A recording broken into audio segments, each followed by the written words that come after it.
Почитувани, судството во Македонија се претвора во лакрадија.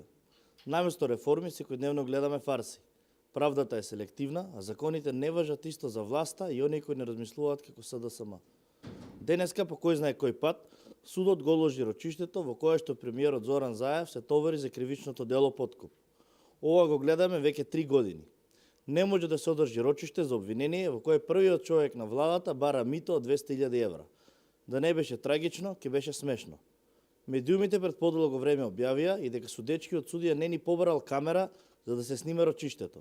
Како однапред да ја знае агендата на Заев. Сомнежот беше повеќе од очигледен дека и ова рочиште ќе се одложи.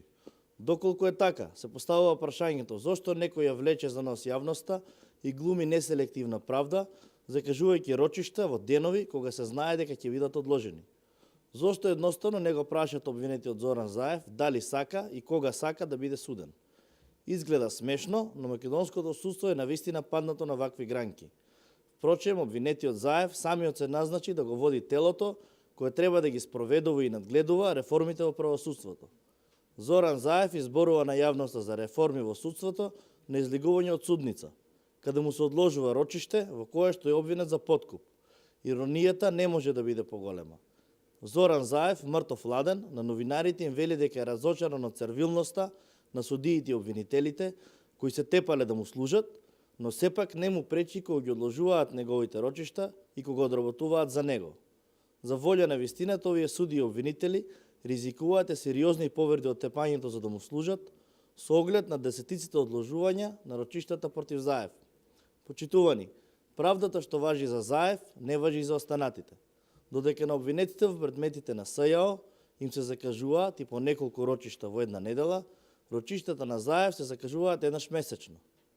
Додека на осомничените за 27 април неосновано им се изрекуваат притвори, а нивните жалби се разгледуваат 5 дена пред да истече 30-дневниот притвор, се толерираат разни средби на Заев со секретарки и вработени во амбасади и негови патувања во странство.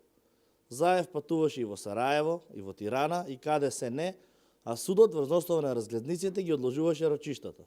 Обврската да се јавуваат на поканите на судот очигледно важи само за обичниот граѓанин и членовите на ВМРО ДПМН, додека за Заев важат други правила. Доколку било кој друг граѓанин досега го влечеше судот за нос и не се појавуваше на рочиштата во кој е обвинет, ќе беше насилно приведен и притворен.